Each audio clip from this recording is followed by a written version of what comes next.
Canal Auditorium, una fórmula de diálogo, comunicación y conocimiento. Con Carles Aguilar.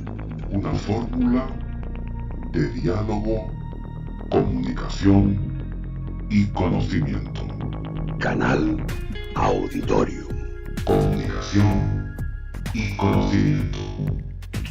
Con Carles Aguilar. Canal Auditorium. Una fórmula de diálogo, comunicación y conocimiento. Canal Auditorium. Canal Auditorium. Una fórmula de diálogo, comunicación y conocimiento. Con Carles Aguilar.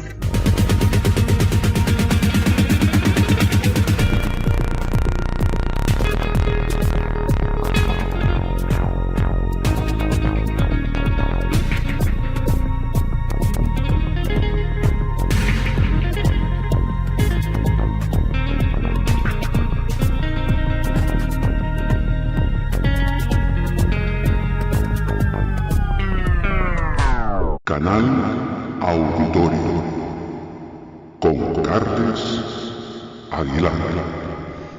Bien, en esta nueva edición de Canal Auditorium, como ya se puede ver en el título de esta entrevista, vamos a analizar algunas, no todas evidentemente, por cuestión de tiempo, pero vamos a intentar analizar algunas de las claves que ha supuesto este conflicto, esta invasión, esta guerra que se inició el 24 de febrero por parte del Kremlin, por parte de Rusia.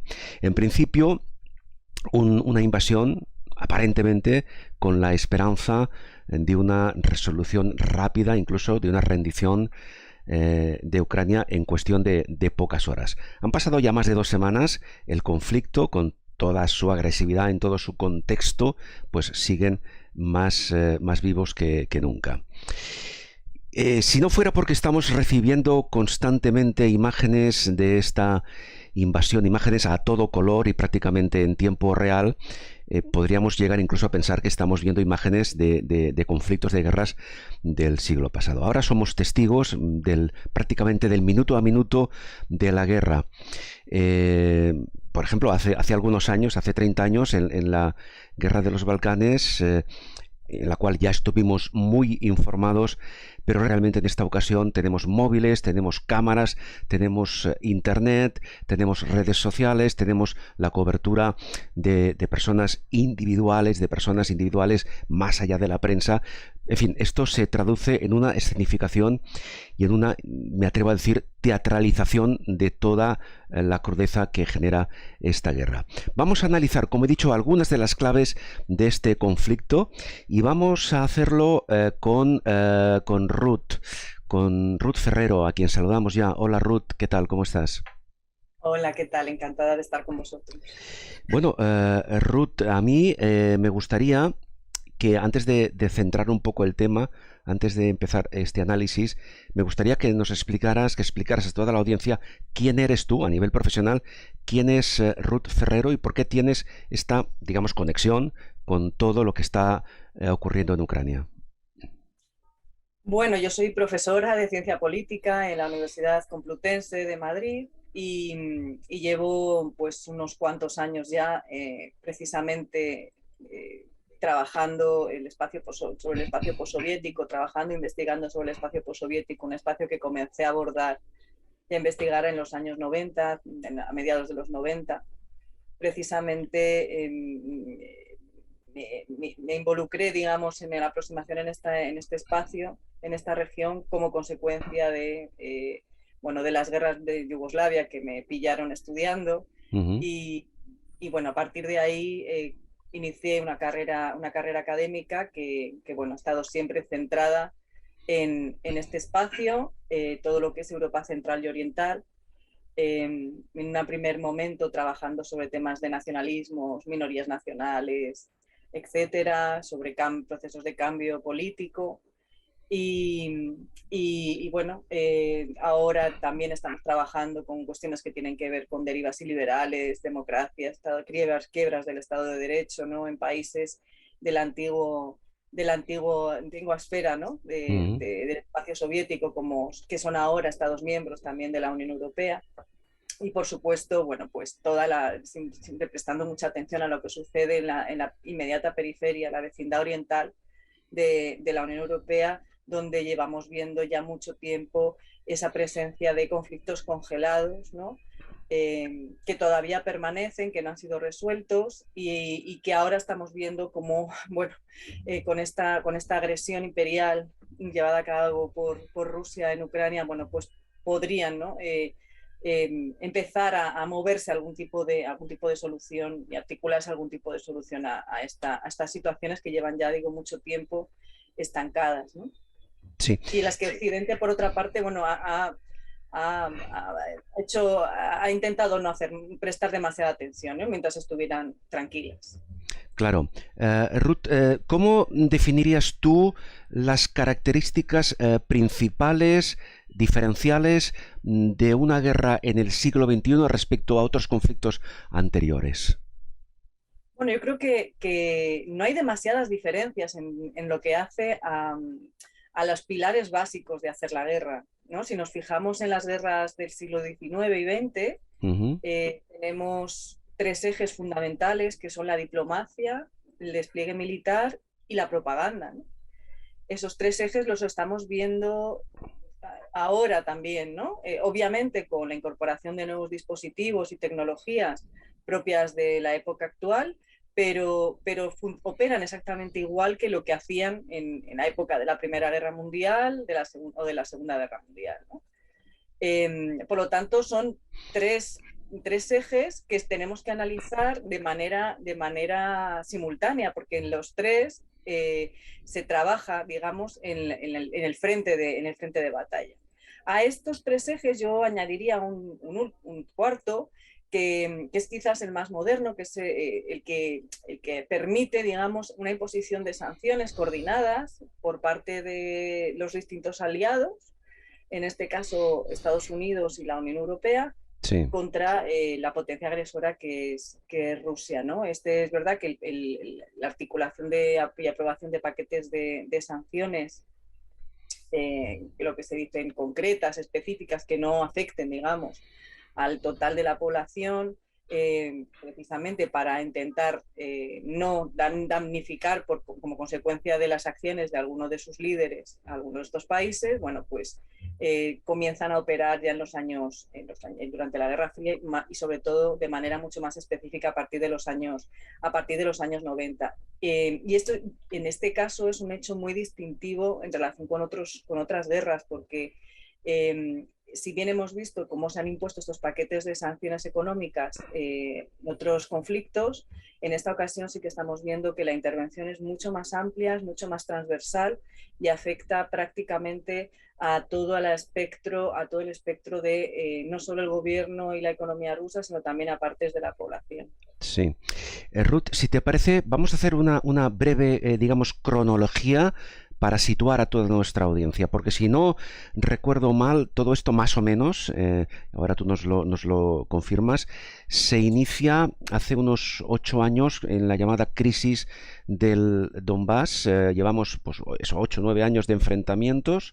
Las cifras que yo tengo a mano hablan, en Ucrania me refiero, de unos 14.000 muertos que se han producido hasta ahora dentro del propio país, me refiero antes de la intervención, de la invasión de Rusia.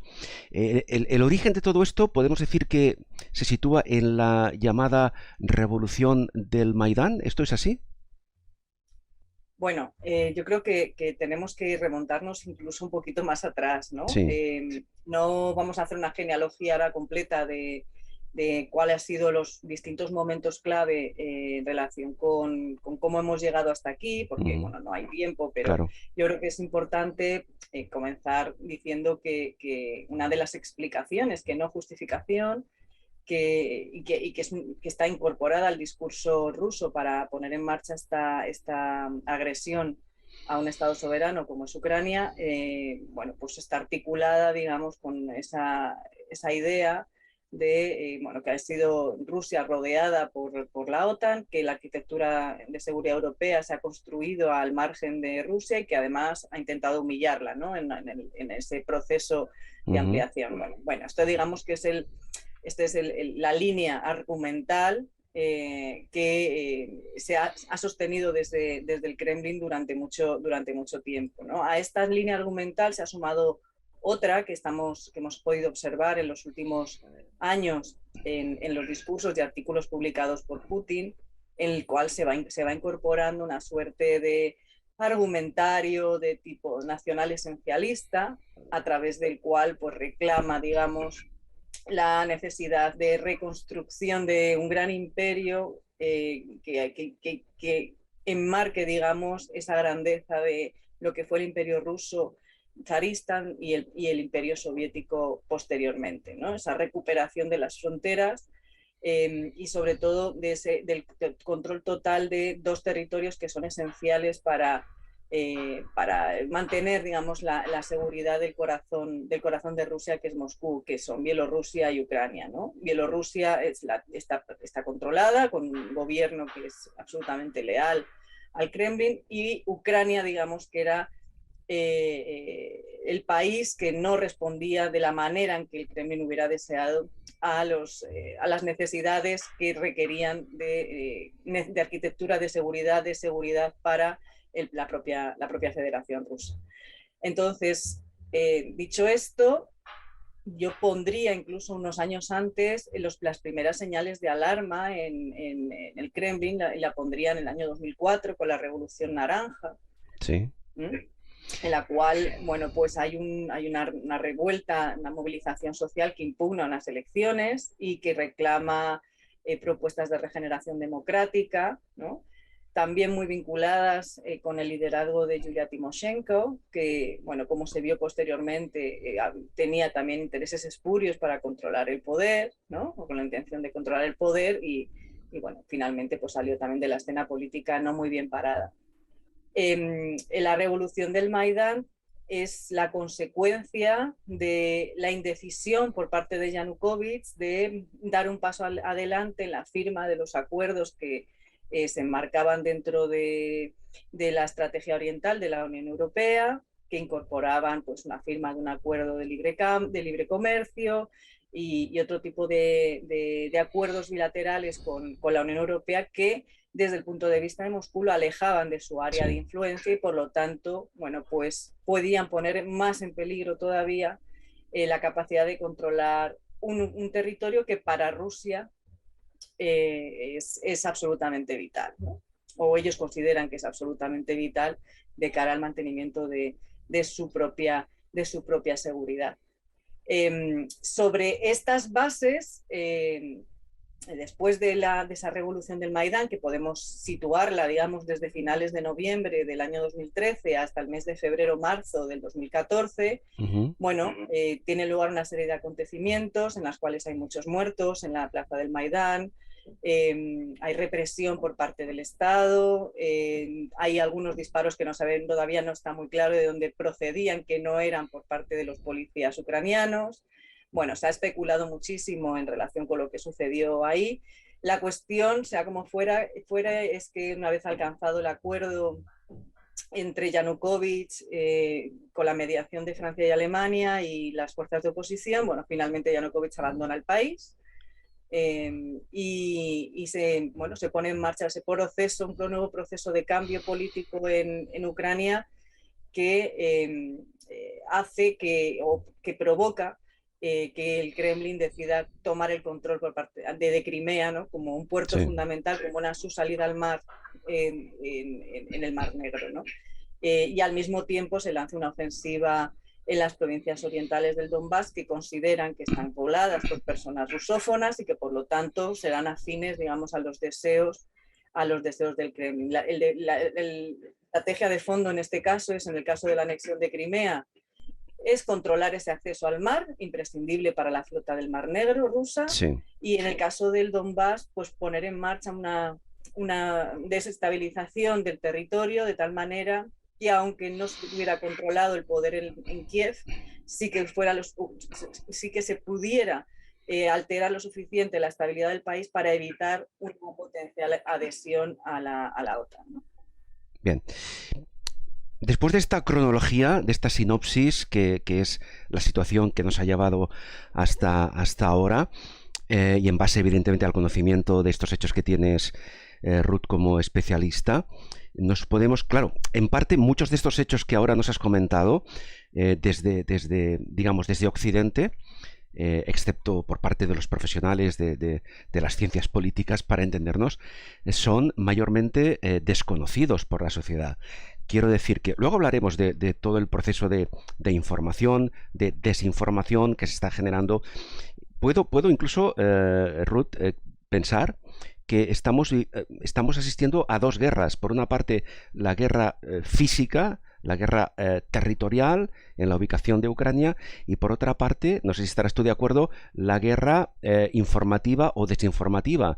Esto es así, lo ves también de esta forma, ¿no?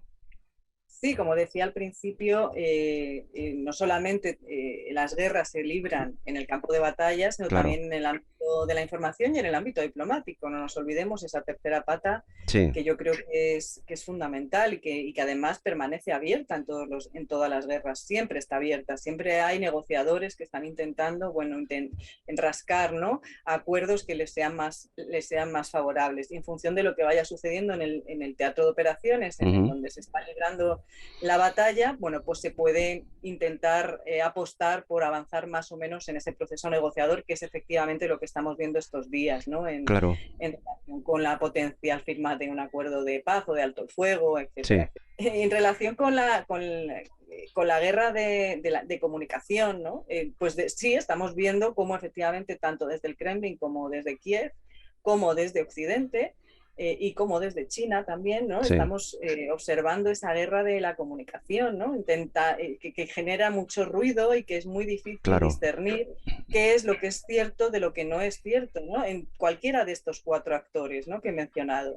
Tanto los rusos como los ucranianos, como los chinos, como los medios occidentales, trabajan también sobre la idea, pues en el caso de los ucranianos, de insuflar un mayor espíritu combativo a la resistencia ucraniana, y Zelensky lo está haciendo muy bien, claramente está ganando esa batalla comunicativa para con sus soldados y para con su población, pero también estamos viendo cómo nos llegan informaciones muy sesgadas, tanto desde Moscú como también, repito, desde otros medios de comunicación que, bueno, a priori no deberían tener esos determinados sesgos, ¿no? Y la cuestión es que no sabemos mucho sobre lo que está sucediendo en el campo de batalla. Y entonces caemos mucho en el campo de la especulación. En general, todo el mundo, la prensa, los analistas, porque es pura especulación de las imágenes que están llegando, por lo que tú decías antes, ¿no? Como todo el mundo tiene un teléfono y puede grabar imágenes, el caos generado y el ruido que se genera con todas esas imágenes no nos permite distinguir exactamente a qué se están refiriendo esas imágenes. Claro, pero Ruth, fíjate que nos centramos ahora en el tema de la información, desinformación, fake news, etcétera. Todo esto por ambos bandos, como tú acabas de confirmar. Todo esto está generando a nivel social en Occidente lo que se está llamando ya una creciente rusofobia, es decir, se está intentando desde los diferentes medios de comunicación hacernos ver que Rusia es prácticamente, digamos, la encarnación del mal, es el malo de la película, ¿no? ¿Qué de cierto hay en esta rusofobia que se nos está inculcando desde Occidente?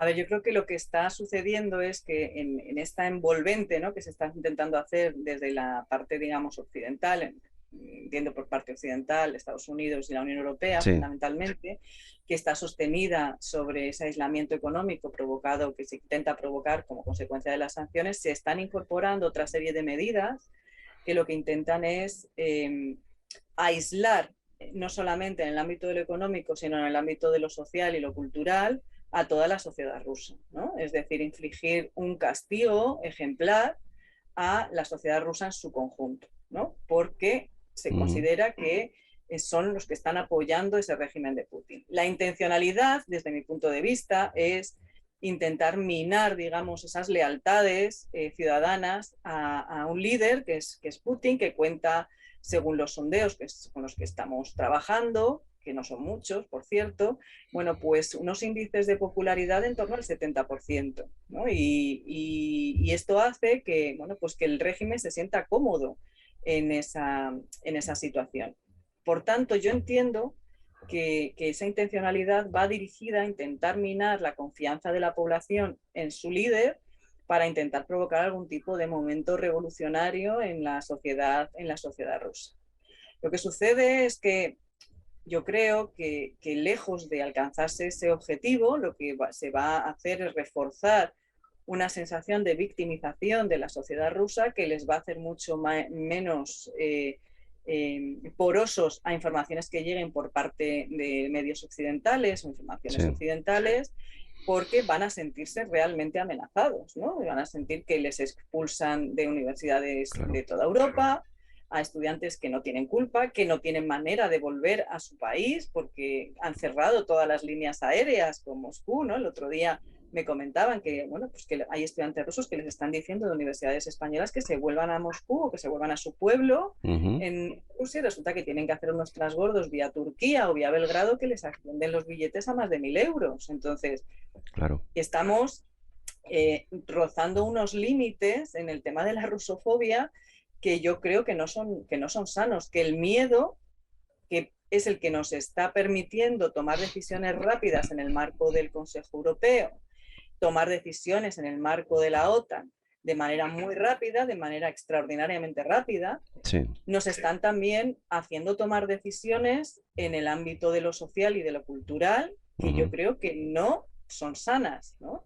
Todas las decisiones tomadas de manera muy rápida pueden tener un efecto rebote que desde luego va a tener un impacto en las democracias liberales que, por cierto, ya venían muy lastradas y con una enorme crisis abierta en su seno. Y esto puede dar lugar a la que el crecimiento de los nacionalpopulismos se incremente en los próximos años, ¿no?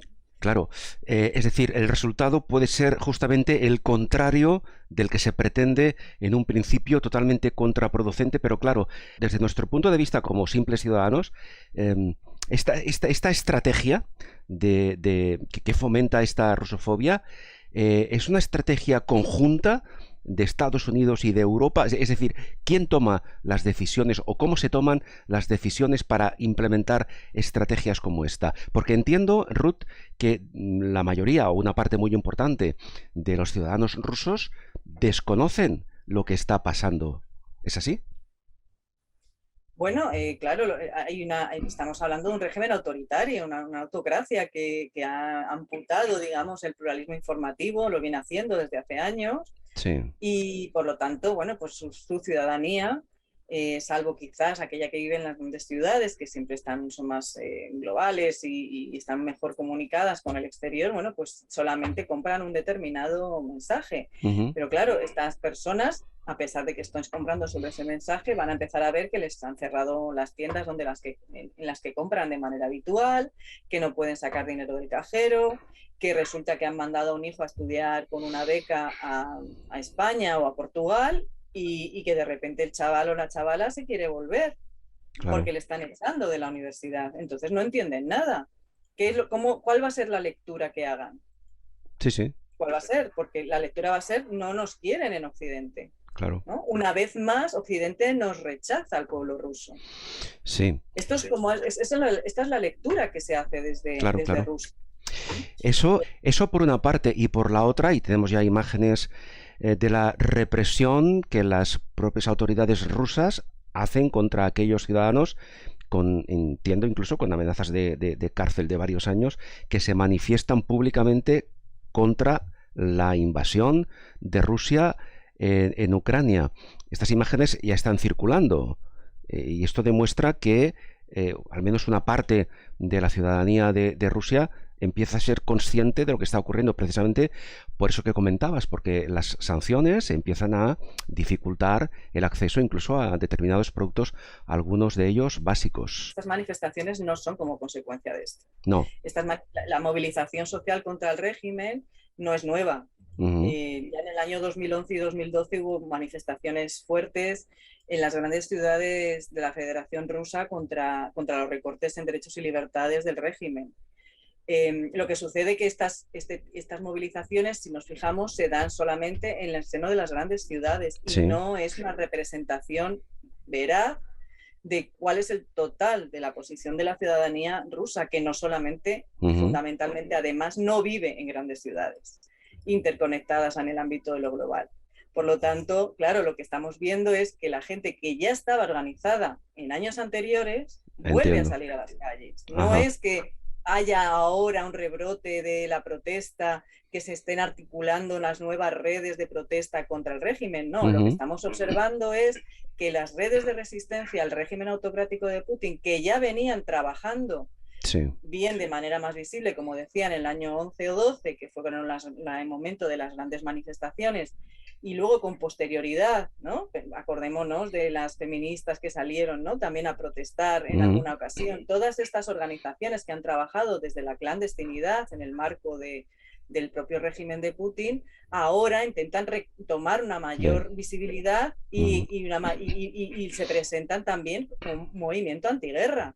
Claro. ¿No? Precisamente, bueno, pues porque es un momento coyuntural que es esencial que efectivamente esas organizaciones que ya existían tomen de nuevo la iniciativa. Bien. Pero esto no quiere decir que el grueso de la sociedad rusa esté saliendo a la calle, ¿no? También estamos viendo organizaciones de madres de combatientes, ¿no?, en el territorio del ucraniano, ¿no?, que reclaman, ¿no?, que quieren saber qué sucede con sus hijos.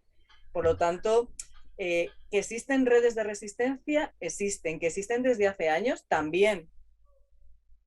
Pero lo que no estamos en condiciones de ver ahora es que eso sea una movilización que sea mayoritaria y transversal a toda la sociedad rusa. Bien, pues eso demuestra lo que antes yo apuntaba, es decir, que la mayoría de ciudadanos rusos desconocen lo que está pasando porque el propio Putin, en uno de los mensajes que ha lanzado a sus ciudadanos, es que lo que se está haciendo en Ucrania es una operación militar especial, pero en ningún caso habla ni reconoce ningún tipo de invasión.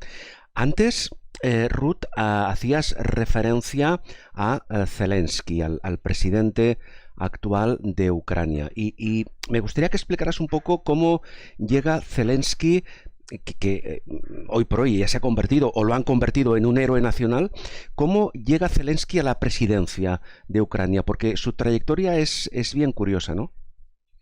Sí, bueno, Zelensky es un actor cómico, ¿no? No sé, como si Wyoming decidiese, ¿no?, para que nos entienda todo el mundo, decidiese en un momento determinado pues dar el salto a la política y presentarse a unas elecciones, ¿no? En Ucrania tenemos un régimen presidencial, bueno, pues Zelensky se presenta, digamos, como la alternativa a el sistema de partidos histórico de Ucrania, después de la salida de Poroshenko de la presidencia, e intentar romper, digamos, una dinámica que no se ha visto alterada en ningún momento, ni durante el Maidán, ni antes del Maidán, ni durante el Maidán, ni después del Maidán, que es que todos los presidentes ucranianos eran de alguna manera oligarcas, ¿no?, que se habían hecho con el control económico y controlaban, ¿no?, parte de la economía, de una parte importante de la economía ucraniana. Zelensky se presenta como un hacedor de nueva política, ¿no? Porque no viene del establishment histórico ni tradicional, se presenta además como una persona que nace en las regiones orientales del país, de habla rusa, de origen judío, y como una alternativa a un sistema corrupto y decadente, ¿no?, como él lo plantea, en su campaña y con la promesa de terminar con esas redes de corrupción y terminar también con la guerra en las regiones orientales del Donbass, ¿no? Sí. Y consigue una victoria contundente en las elecciones del año 2019, ¿no? Con este programa. Esto, digamos, que es la cara A de la llegada de Zelensky al poder, ¿no? No sé si conocen, bueno, pues que él trabajaba en una serie de televisión en la que hacía de presidente de Ucrania, ¿no? Sí, curiosamente. Curiosamente, ¿no? Que se enfrentaba, bueno, pues a diversos retos, ¿no? Y en ese sentido, claro, así dibujado, pues dices, pues muy bien, un candidato, ¿no? que quiere regenerar el sistema político, etcétera, etcétera, terminar con el control de los oligarcas. Pero claro, Zelensky llega con el apoyo de otros oligarcas, ¿no? Claro, no sí. son los oligarcas los que se presentan en primera instancia, sino que lo apoyan por detrás. Sí, yo Ruth, tengo entendido que precisamente detrás del ascenso de Zelensky está uno de los oligarcas que es el propietario de la cadena de televisión donde Zelensky triunfó como actor. Claro, claro. Nadie alcanza el poder en Ucrania si no está apoyado de alguna manera por los grupos de oligárquicos, ¿no? Entonces, bueno, esta es digamos, la entrada de Zelensky en política. Sí. ¿Qué sucede durante estos años? Son los años de la pandemia, recordemos, él llega al poder en el año 2019, con esa promesa fundamental de regenerar la vida política, acabar con la corrupción, ¿no? Avanzar en los procesos democráticos, institucionalizar democráticamente algunos de estas cuestiones y conseguir la paz en las provincias orientales. Bueno, ninguna de estas cuestiones se alcanza por parte de Zelensky, sí. Es decir, no se puede decir que haya sido un presidente brillante, ¿no? Digamos, hasta el día 24 de febrero, ¿no? Sí. Haciendo el análisis hasta el momento de la invasión rusa. Bien. Ha sido más bien un presidente mediocre que nos ha involucrado de manera al 100% en cumplir sus promesas electorales, que se resistió a poner en marcha procesos que estaban solicitados a través de la herramienta diplomática que estaba vigente, que eran los acuerdos de Minsk, que era pues, convocar elecciones regionales en Donetsk y en Lugansk, ver si se les dotaba de algún tipo de estatuto regional específico, etcétera, etcétera, ¿no? Sí. Algo que se había acordado, por cierto, dentro del marco del Cuarteto de Normandía entre Rusia, Ucrania, Francia y Alemania, no solamente entre Ucrania y Rusia, ¿no? Porque bueno, pues hay quien sostiene que fue un acuerdo al que llega Ucrania arrastrando los pies, ¿no? Y que por lo tanto se vio obligada por las circunstancias a firmar, digamos, ese acuerdo en el que se reconocía la identidad o el hecho diferencial, por decirlo de alguna manera, que se pueda entender mejor, de las provincias del Donbass. Sí, precisamente. Ahí... No, perdona, Ruth, precisamente ya que hablamos de esta zona de Ucrania, yo antes hacía referencia a una cifra de varios miles de muertos en esa, no sé si definirlo como guerra civil entre la zona del Donbass y el resto de Ucrania. ¿A quién hay que achacar esos miles de muertos en ese conflicto dentro de la propia Ucrania, incluso antes de la invasión rusa? Pues hay que achacarlo a las dos partes que están involucradas, al ejército ucraniano y a las milicias prorrusas que están combatiendo en ese ámbito, en ese territorio, y que en reiteradas ocasiones han vulnerado por ambas partes, digamos, los acuerdos de Minsk, claro. Que por cierto además estaba siendo monitoreado por la OSCE, ¿no? Que era la organización encargada de vigilar que se cumpliesen esos acuerdos. Bien. Entonces, claro, esto es así, ¿no? Sí, no, Hay una guerra civil en las provincias orientales de Ucrania que no ha cesado durante estos 8 años. Sí, precisamente una de las varias razones que Putin utilizó para la invasión fue precisamente, según sus palabras, la masacre del ejército ucraniano a los habitantes, digamos, prorrusos del Donbass. ¿Esto ha sido así? ¿De alguna forma Ucrania ha masacrado a miles de ciudadanos en el Donbass? ¿O es otra parte de las falsas noticias, de la desinformación que llega en esta lucha mediática? Bueno, es que no lo sabemos. No lo sabemos. Es que no lo sabemos. No sabemos si esto es cierto o no. Parece, creo, que en un conflicto civil de las características de las que se han vivido durante estos 8 años, obviamente ha habido muertos por las dos partes. No sé si llegaría a poder considerarse una masacre, un genocidio, como plantea el Kremlin. Lo que sí es la excusa perfecta, ¿no? Claro. para justificar, digamos, una invasión, una operación especial, ¿no? Como dice Putin, en las provincias del este de Ucrania, ¿no? Y que es así como lo vende a su opinión pública, ¿no? Miren ustedes, están matando a nuestros compatriotas en las provincias orientales, por lo tanto me veo en la necesidad de intervenir en, claro, esas provincias orientales. Sí, sí, es así. Ruth, bajo tu opinión, bajo tu perspectiva, ¿Ucrania es una democracia? Bueno, no es mi perspectiva, es la perspectiva de los distintos índices de democracia a los que tenemos acceso, y según el índice del The Economist, Ucrania es considerada hasta el día 24 como una democracia híbrida, es decir, no es una democracia completa. Democracia híbrida, explícanos este concepto, por favor. Bueno, según este índice del The Economist, bueno, pues hay varios tipos están las democracias completas, las democracias híbridas, regímenes autoritarios híbridos y autoritarios, ¿no? En el caso de Ucrania está en un proceso de tránsito desde una sociedad no democrática o de un régimen no democrático hacia uno que pretende ser democrático, pero que no ha alcanzado, digamos, o no ha cumplido con algunas de las características esenciales que le permitirían efectivamente ser una democracia completa, ¿no? Y esto tiene mucho que ver con lo que comentaba antes de la lucha contra la corrupción, las determinadas cuestiones que afectan al Estado de Derecho, etcétera, etcétera. Sí. Sí, sí. Antes hacíamos... Esto que nos plantean, ¿no? En muchos casos, de esto es una lucha para salvaguardar la democracia ucraniana, bueno, habría que ponerlo con muchos paréntesis. Obviamente no se puede dudar de que está siendo un ataque contra un Estado soberano, pero yo sí que pondría en tela de juicio que se pueda hablar de un ataque contra una democracia.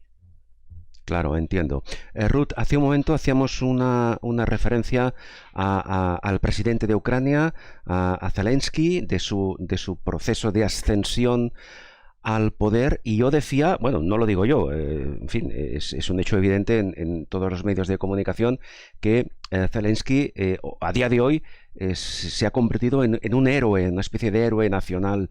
¿Realmente es un héroe nacional? ¿Tú cómo lo ves? Yo creo que ha reafirmado de manera sustantiva su liderazgo, ha puesto encima de la mesa un enorme carisma, está sabiendo utilizar como nadie la imagen, ¿no? Yo entiendo que tirando también, ¿no?, de ese conocimiento de su oficio, ¿no?, que es el de actor, y está sabiendo comunicar a su población una suerte de esperanza y de ánimos que están haciendo que bueno, en gran medida pues el pueblo ucraniano confíe realmente en su líder y esté siendo capaz de tener una moral mucho más alta que parece que la que tienen los soldados rusos, ¿no? Precisamente por esa ausencia de presencia real de un líder que efectivamente les anime a pelear, ¿no? Hay una cuestión muy clara, los ucranianos saben por qué están luchando, que es por mantener el Estado soberano que es Ucrania, ¿no? Los rusos no saben exactamente por lo que están peleando, no saben si quieren controlar todo el territorio, si quieren rescatar a no se sabe qué rusos de no se sabe qué regiones, a las cuales están masacrando, ¿no?, a base de misiles. Y entonces, bueno, pues claro, es que la situación está tan descompensada que claro, a nivel moral no hay color, ¿no?, entre claro, cualquiera de los bandos. Dicho esto, Ruth, contrastamos la figura de Zelensky con la figura de Putin. Es un político serio que parece que tiene la capacidad de tomar decisiones en firme. Claro, estamos especulando, pero ¿qué crees tú que busca Putin realmente en Ucrania? ¿Cuál crees tú que puede ser su objetivo final después de más de 2 semanas de invasión, de guerra, en la que no ha conseguido lo que parece que era su principal objetivo, una invasión rápida y una resolución rápida del conflicto? ¿Qué crees tú que busca Putin? Bueno, es que esto es una especulación, pensar que Claro. eso es lo que quería Putin, ¿no? Bueno, Que quería una invasión rápida del claro. territorio. Yo lo tengo bastante, yo no me atrevería a decir qué es lo que tiene Putin en la cabeza. Yo creo que quizás sí que en algún momento se planteó, digamos, ese plan A de intentar derrocar al gobierno de Kiev en una suerte de intervención rápida, que cayese, que se amedrentara Zelensky y huyera del país, dejando un vacío de poder y de esa manera permitiendo a los rusos poner un gobierno títere, pero esto no implica necesariamente invasión, ¿no? Sino simplemente bueno, pues insuflar suficientemente miedo, terror a una potencial agresión para provocar esa caída y ese vacío de poder, ¿no? en el gobierno de Kiev, y esto no ha sucedido. Esto no ha sucedido. Lo que sí que estamos viendo es que se recrudece la ofensiva en el este y en el sur, que en el frente de Kiev está bastante estancada en las capacidades de rodear la ciudad y de tomarla, pero llevamos apenas 3 semanas de guerra. Y las grandes ciudades es muy difícil controlarlas, ¿no? Con la capacidad de efectivos que tiene desplegados Rusia, a pesar de que por lo visto ahora está trayendo más fuerzas procedentes de las regiones orientales de la Federación Rusa. Según los analistas de estrategia militar, yo no soy analista de estrategia militar, por lo tanto me refiero a ellos, para controlar la totalidad del territorio ucraniano haría falta más de 1 millón de efectivos, y el ejército ruso en la actualidad tiene un máximo de 800.000. Por lo tanto, a ver, los rusos no son tontos. Claro. Los rusos tienen experiencia militar, experiencia estratégica y demás, ¿no?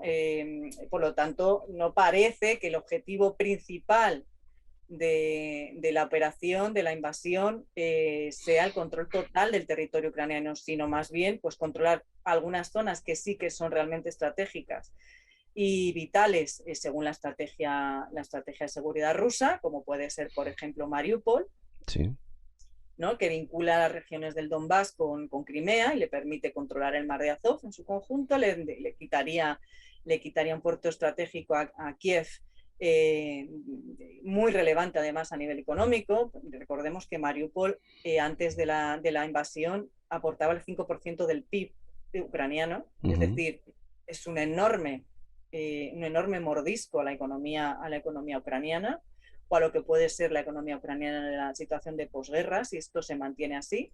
Y por lo tanto, yo creo que no vamos a ver tampoco avances en los procesos de negociación hasta que toda esa región esté controlada por el ejército ruso.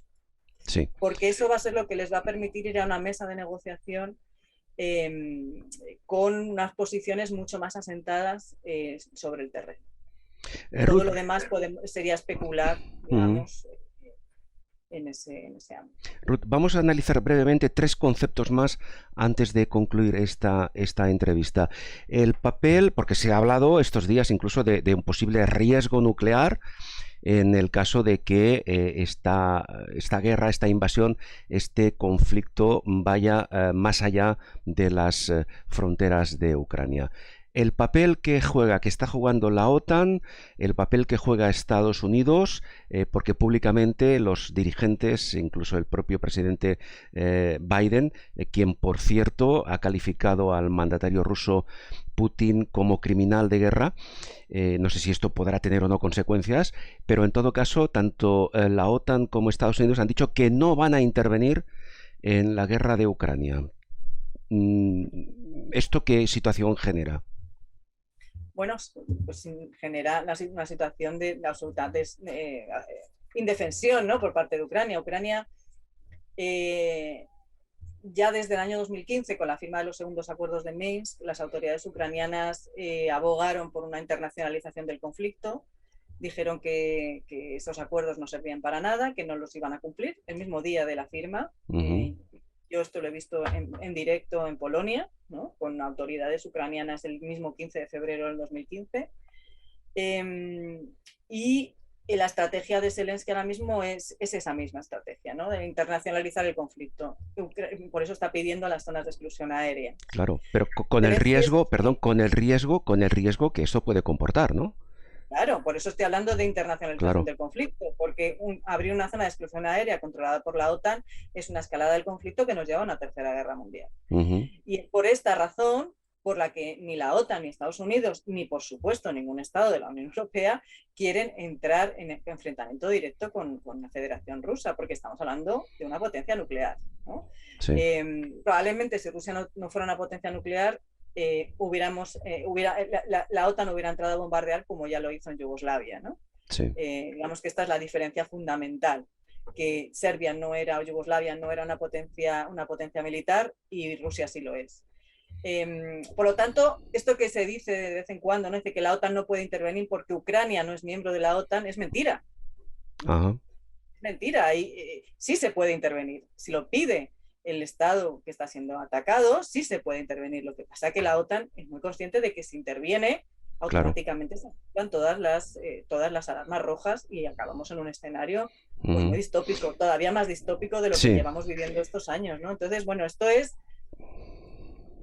la razón fundamental por la que no hay una intervención militar directa en el territorio ucraniano. Claro, no hay, evidentemente, y esperamos que no la haya, una intervención militar directa, pero sí que se envían armas al ejército ucraniano por parte de varios países de la OTAN.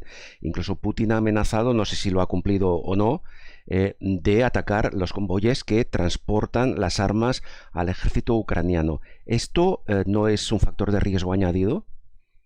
Claro, pero es que estamos en guerra.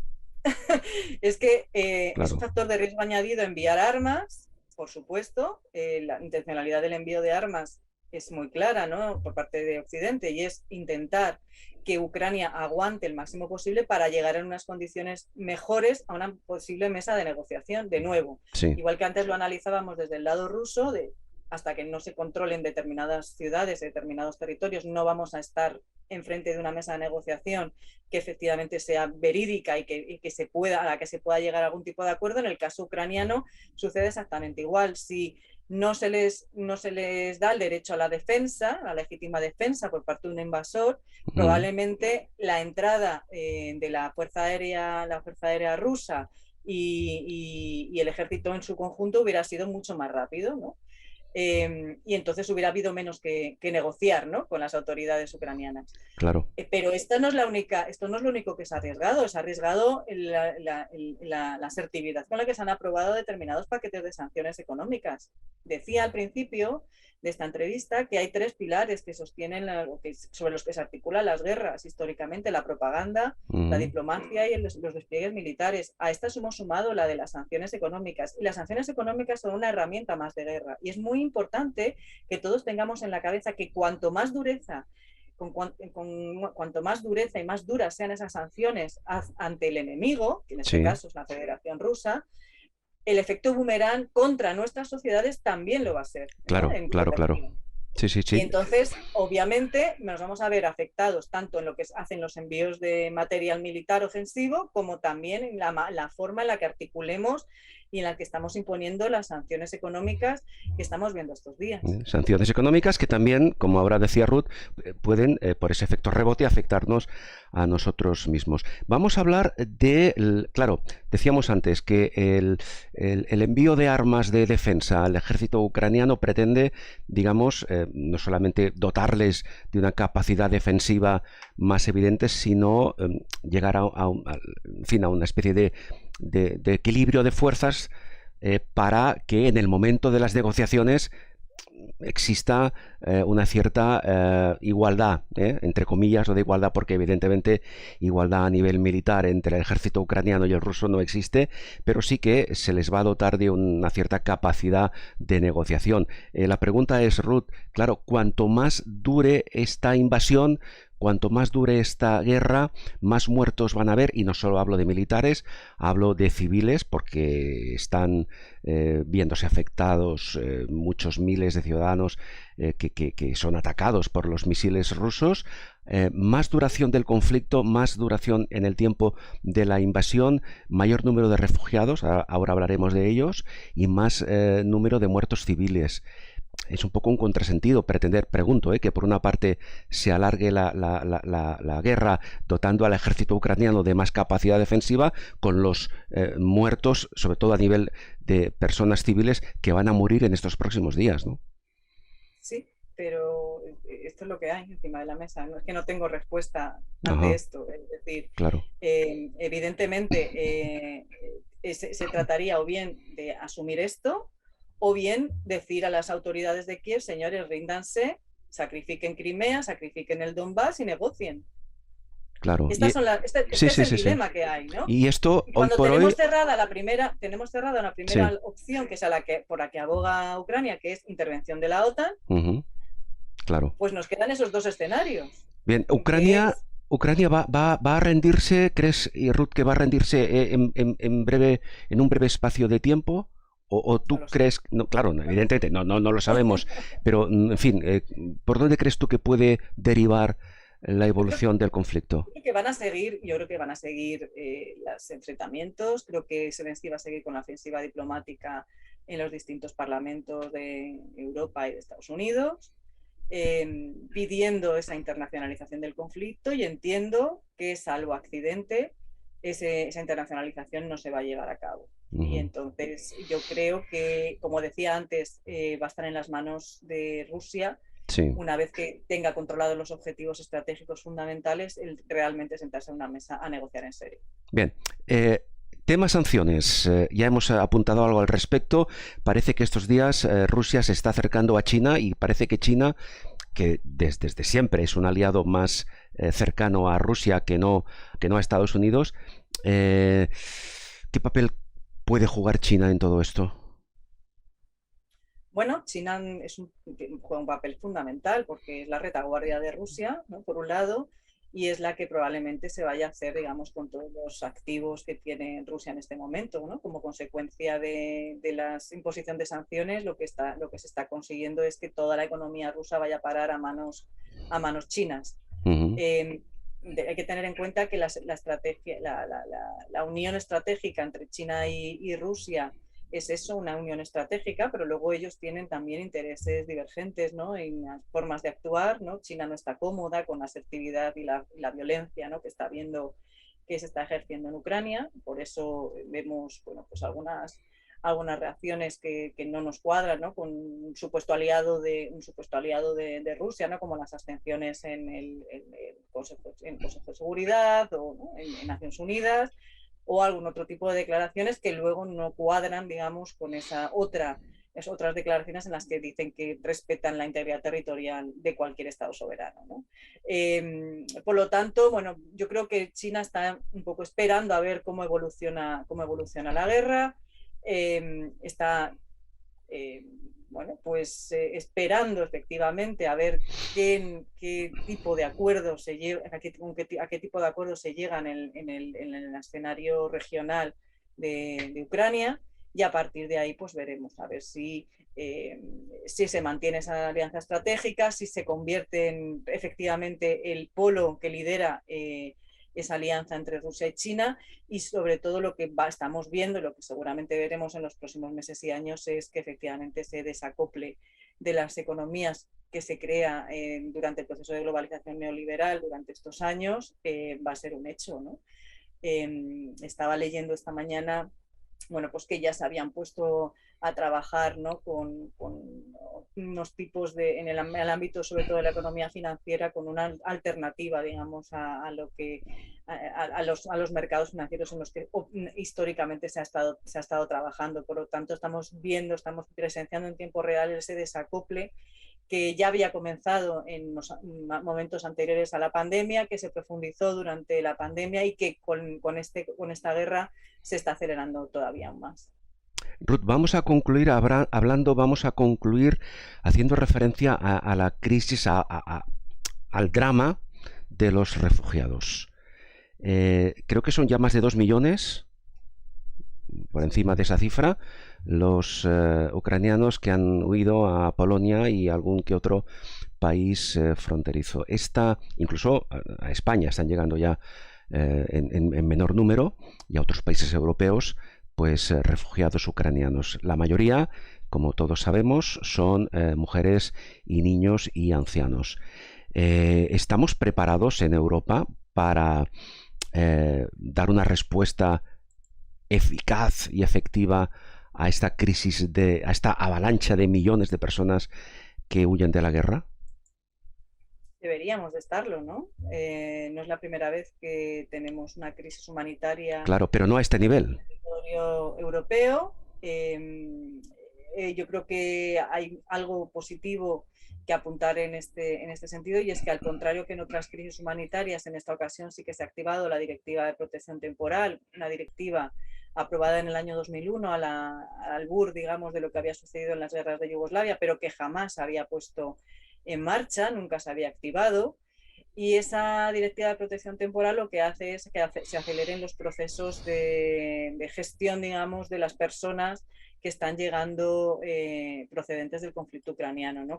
En unas condiciones mucho más favorables que un procedimiento de gestión del asilo y del refugiado normal, ¿no? Digamos. Sí. Es un procedimiento acelerado que además permite la movilidad total por todo el territorio de la Unión Europea, permite que las personas que salen del conflicto se reagrupen, digamos, con sus redes sociales presentes en otros países. Por eso estamos viendo llegadas a España, porque la comunidad ucraniana en España es de en torno a los 120.000 personas, y toda esta gente pues está trayendo a sus familiares y conocidos en su propio entorno, ¿no? Esto lo estamos viendo en todos los países de la Unión Europea. Y además esta directiva lo que permite es ofrecer permisos de trabajo y residencia de manera muy, muy rápida, por lo tanto no deja, digamos, al albur de resoluciones administrativas mucho más lentas la resolución de los expedientes. De otra manera sería imposible el manejo y la gestión de esta cantidad ingente de personas que están escapando de la guerra. Sí, para finalizar, Ruth, hemos hecho especial incidencia en esos 3 grandes ejes de este conflicto, lo que es la guerra física en el territorio, lo que es la guerra diplomática y lo que es la guerra a nivel de información-desinformación. Por suerte, para nosotros, lo que más nos llega es toda esa avalancha informativa, desinformativa, según desde donde nos lleguen las noticias. Me gustaría concluir, Ruth, con una reflexión tuya final por tu parte. ¿Qué hemos de creer de lo que nos llega? ¿Cómo las personas, la sociedad, dejando al margen los políticos, los diplomáticos, los militares, nosotros, la sociedad llana, cómo hemos de actuar para intentar discernir si la noticia, si la información que nos llega es auténtica, es falsa, es una manipulación, es una desinformación? Porque esto va a ayudarnos a crearnos una propia identidad bajo nuestro punto de vista de lo que está ocurriendo en ese conflicto. ¿Tú qué consejo, qué orientación nos darías en este sentido? Bueno, yo creo que, como en todo, ¿no? Hay que no utilizar siempre las mismas fuentes, sino diversificar las fuentes de información para poder contrastarlas, siempre utilizar fuentes de información que sean potencialmente creíbles, es decir, medios de comunicación solventes. Me fiaría mucho de la palabra de los reporteros en el terreno. Creo que es fundamental la labor que hacen los periodistas que están cubriendo la guerra, que están contando, están siendo nuestros ojos en el terreno, y que en ocasiones lo hacen además desde una situación de precariedad muy importante. Yo creo reivindicar aquí esa tarea, ¿no? de esos reporteros y reporteras que intentan contarnos lo que ven en el territorio. Pero sobre todo yo diría que diversifiquemos nuestras fuentes de información, ¿no? Que miremos no solo la prensa española, pero también otra prensa extranjera, para ver qué es lo que está pasando. Por ejemplo, los franceses no se han ido de Rusia, los medios franceses, ¿no? Sí. Quizás podamos encontrar información en relación con lo que está sucediendo en Rusia a través de esos medios franceses. Seguir la BBC, seguir esos grandes medios que nos permiten que nos permiten hacer un seguimiento, y ya digo diversificar, porque de nuevo podemos mirar también agencias de prensa chinas que también son muy fiables. Al Jazeera es un medio que también trabaja con información normalmente bastante fiable y certera.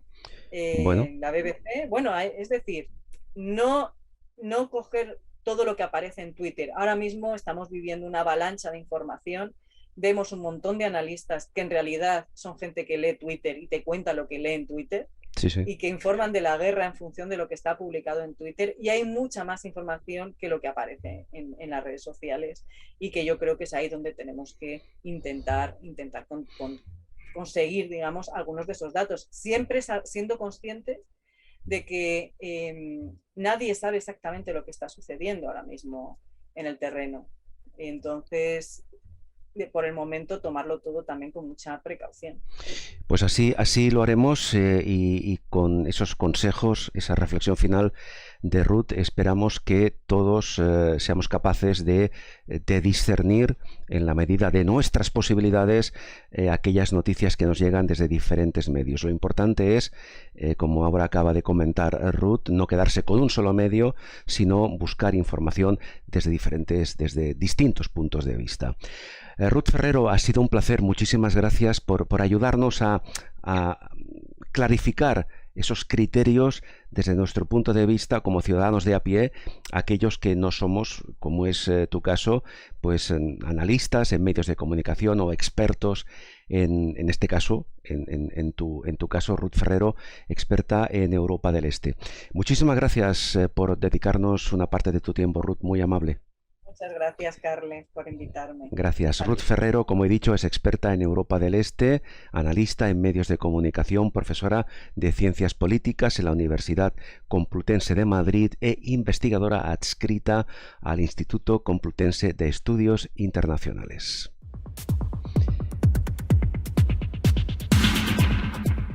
Canal Auditorium.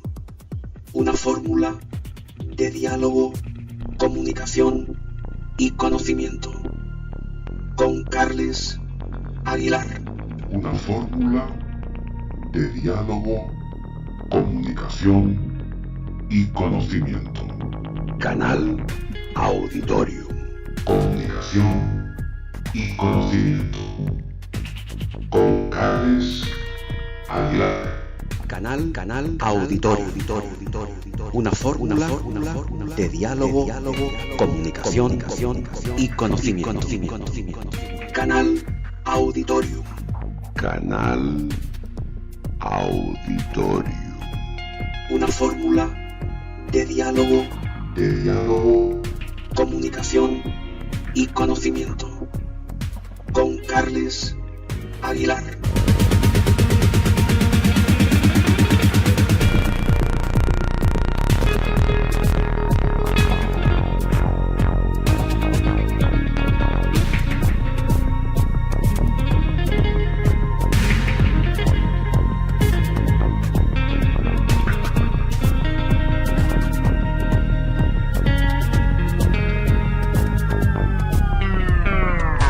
Canal Auditorio con Carles Aguilar.